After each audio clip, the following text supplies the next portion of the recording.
I was like, oh my gosh, every goal that I set on these cars is real.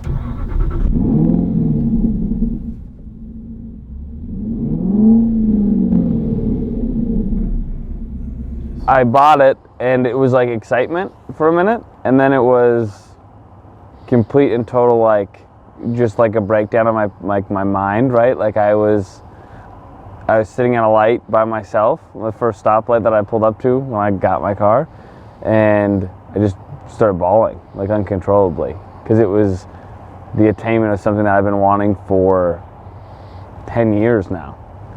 And it was really just, it was crazy to me that I just like finally had pulled the trigger and decided that this was like the moment that I was gonna take a risk on myself. I didn't want to buy it this year, you know. I was like, I'll wait till next year.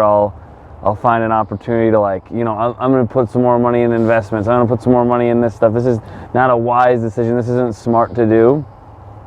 And I have listened to so many people tell me like, don't buy it right now. You know, you have time. Like once you're older, you know, you can, then you've got all your finances set up and everything's good. And I'm just like, the attainment of the goal was so, I almost tear up right now thinking about it. I mean, like, having so many people tell you, you know, it's not about material things, and it's not about material things, but it is about like seeing that car in a magazine when I was 18 years old and going, I'm going to own one of those one day. Yeah. So is that where the goal started? Seeing it in a magazine when you were 18? Yeah. So like when I was growing up in like small, like, you know, like small town North Dakota, USA, it was like I wanted something so much bigger for myself than like what I was surrounded by. Like I saw so many people, like, there's nothing against like the culture that is the small town, you know, USA people, but it was like I wanted to like blow the you know, the dust off of that ideal and like become something like amazing in my mind, right? So I remember looking at these magazines of this beautiful architecture and these like modern buildings and homes and saying, that's, you know, I want that. You know, I want this mid-century modern beautiful ranch style home. And then looking at, and then ordering GQ and looking at all the suits and all the fashion and all the design and seeing the vehicles and all this stuff and the watches and the pens and, you know, all this stuff. And it's like, it's such consumer driven stuff, but it was like, man, if I can attain those things, then I've achieved my dream of like getting out of this paradigm that I was in. Yeah. And so it was just like, it was just, that was where the dream like of the car started. But that was like, it was like the biggest attainment, right? So yeah, 10 years is like a long time, you know? I mean, it really is. So I mean, like through those 10 years, was it always in the back of your mind? Like that you were working towards that, you know, that buying the vehicle was an indication of like, all right.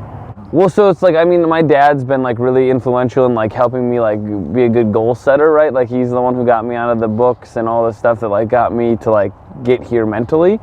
And I remember I was like, it was tired. I was like, had left my job. I came down to Lincoln, Nebraska. I was working as a bartender, you know, like not living like the best life, right? I was just like kind of like getting by, but I always had this inkling of like something more. And so I moved down here. I was like, I got to get out. I got to get out of where I went to college. I got to get out of where I went to high school. I got to get out from under all these people, and I got to create my own thing. And so I remember, like, I talked to him. I was a bartender. I was like, "What do I got to do?" He's like, "You always wanted to like wear really fine suits, and you know, you always talked to me about this as a goal, you know, as a kid." And then he was like, "You should go work at a suit shop, and you could get, you know, discounts on suits and so all this stuff." So that's actually what led me to Dillard's. Yeah. And so through all that stuff, it was like, he constantly was like trying to help me reach my ideals of what I wanted.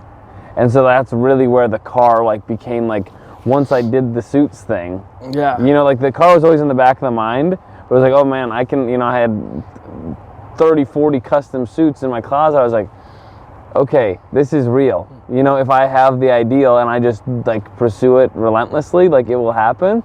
And so then I started writing goal cards every day. So it was like, I'm gonna, you know, do this amount of service, this amount of time, all that self-help stuff to say like, I'm gonna do this to receive this, and the car was always on there. Yeah. You know, it was always like, I will receive an Aston Martin, you know, and it's so funny because it's like, you set these timelines, and I was like, I had the timeline when I wrote it. It was like 5 years, and then it was 4 years. And I told you about these goal cards I found in a cabinet, and I was like, oh my gosh, every goal that I set on these cards is real. Like, and I didn't even realize it. You know what I mean? Like, I was like, oh my gosh, I wrote down that I was going to own this home. I wrote down that I was going to own this. I wrote down that I was going to achieve this goals. I wrote down I was going to achieve this ideal income.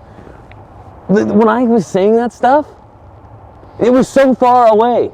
Like, I look at it, I was making, 60, 70 grand a year and going, I'm going to make $500,000.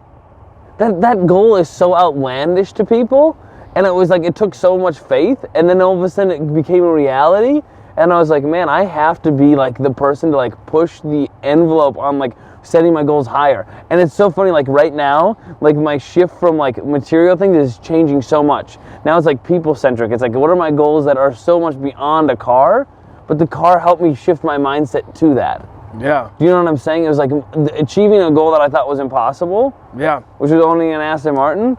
I've now done that, and now it's like, how can I kind of completely revert from the material things and say, how can I invest in people more? How can I invest in an entity or something bigger than myself that can like help massive amounts of people and achieve the same goals that I achieve for myself, but even in a bigger way. And with that, I'll just get rewarded, over and over and over with the amount of influence that I have to create something for people and show them that it's a reality. Like, I am a college dropout.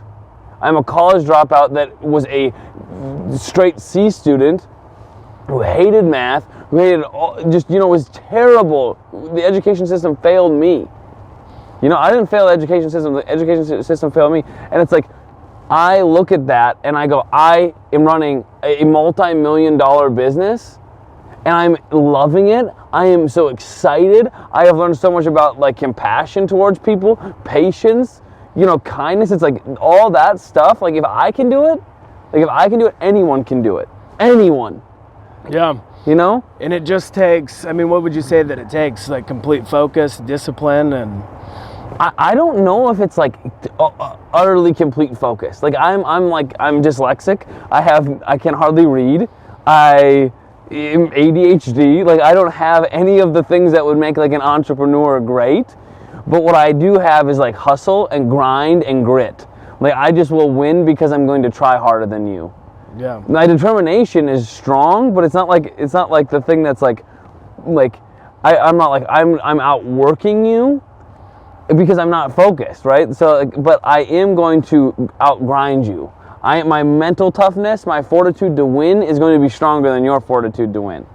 And I don't know, it's hard because people are like, well, what's the exercises? What do you do? I'm like, I don't do anything on a hyper consistent basis. All I have is what I think in my mind is the consistent basis. Does that make sense? So then I'm like, I'm going to buy that car. I'm going to buy that car. I'm going to buy that car. That never goes away. So like, if I put that, like, I'm going to build a $100 million business, I'm going to build it just, that never goes away.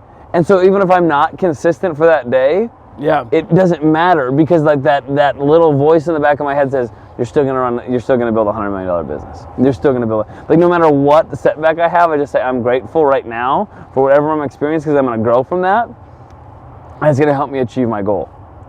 And the journey, like, what people don't understand is, like, I bought the car. The car was the journey.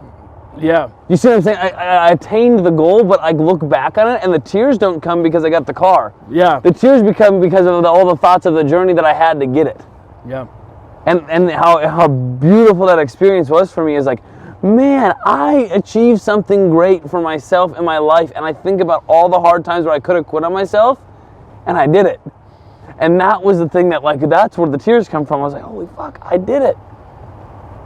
I didn't give up.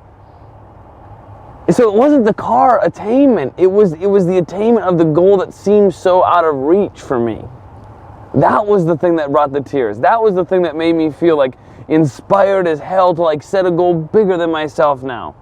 Bigger than material things. Of influence and true passion and connection with people to help them reach their dreams. When you can start doing that, things get wild. I'm seeing it in my life right now.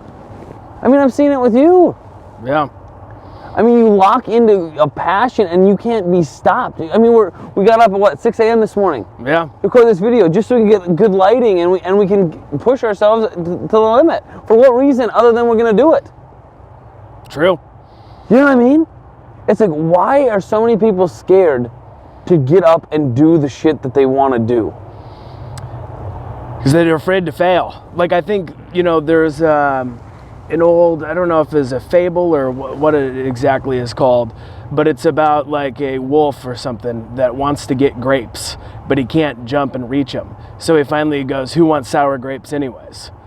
And the meaning of that is you could have done that with the car. You could have been like, oh, that's not a practical vehicle anyways. I don't need to get that goal. Like, you talk yourself out of it. It's so true. And you can, and I'm sure throughout the 10 years that you struggled with that too, within your mind. You could have easily been like, oh, well, I mean, yeah, that was when I was 18, but I don't really want that car. You lie to yourself to get yourself out of the goal. I mean, you couldn't be more true. Like even like when I went to talk about buying the vehicle, right? Like I like started talking to my girlfriend, and I was like, hey, I think this is something I'm gonna do now. And she's like, this is out of nowhere. I'm like, I've never been in the position to purchase it like outright. And I told myself when I had the cash and I could do it, I'm gonna do it. And like that cash sat there for like 6-8 months, 9 months, a year, and it just kept being like, okay, make the investment in something different. How ridiculous. And then you know what your mind starts doing? You're about to purchase a very expensive vehicle and you go, oh, those tires though. oh, that oil change. Yeah, though. you're like, those tires are $400 a piece. That's like, ooh, right, $1,600. Yeah, like you're like self-justifying. It's like you're about to buy a very expensive vehicle. Like, you know that's going to come with it. Like, if you're trying to justify the maintenance, you're not in the right headspace. No, not at all. Do you know what I'm saying? Yeah. So you had said too that you were kind of uncomfortable to drive the vehicle yesterday when we were cruising around. Why is that?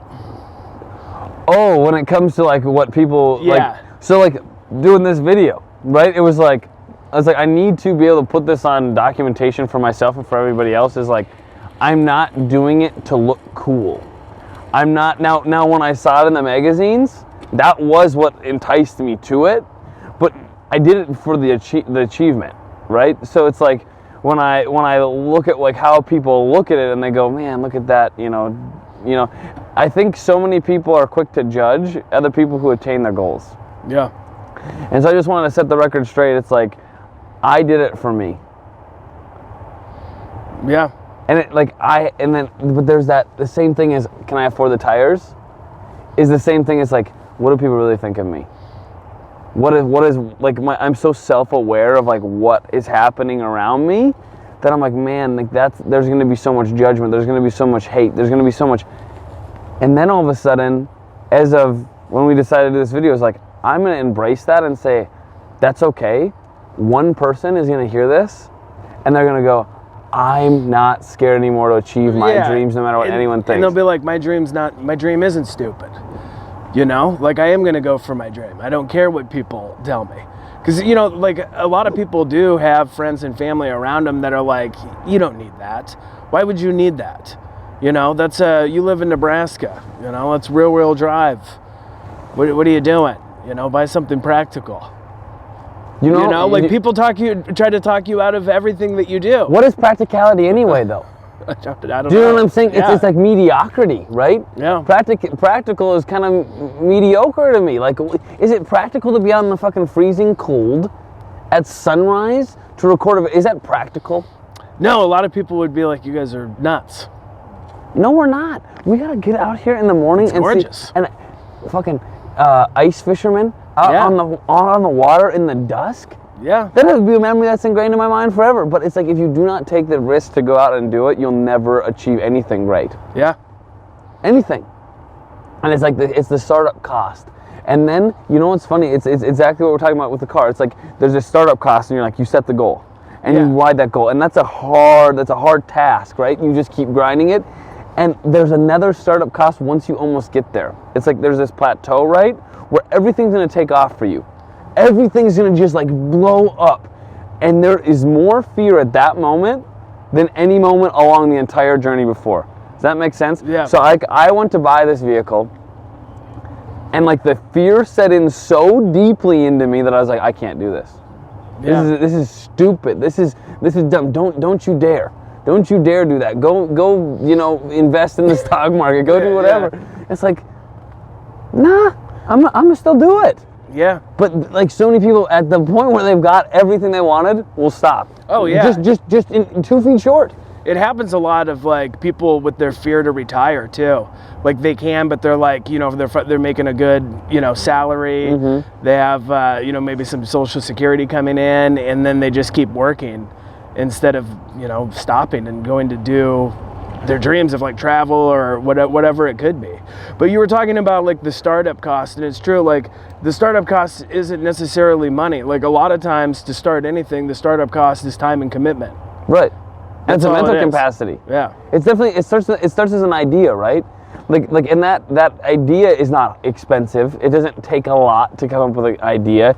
The startup cost to initiate it, that's difficult, right? So it's like, okay, we're gonna record this video. Yeah. And we talk about it, it's a great idea and all this stuff. And then all of a sudden it's like, now we're gonna do it. And there was a massive shift from, okay, this is what's going on, this is a great idea, to now we're doing it. Yeah. And that was a big shift. And then it's like, okay, but you notice once you get past that we're doing it part where it's like, it's a little uncomfortable. Yeah. Then all of a sudden the ideas start again, and then it's very easy. Like you get into this rhythm of like, this is great, this is amazing, I'm so excited. This is just exactly where I want to be. It's exactly what I want to be doing. And it's like the conversation, the dialogue. I mean, we've had just a great growth in our relationship over the last couple months. Yeah. Like truly great growth. And it's like, you have to find the people in your life that are going to support your dreams. Absolutely. You have to do that. Yeah. And that's what it's like. It's so fun. Like I talk about, I'm worried about people judging me, or that's not true.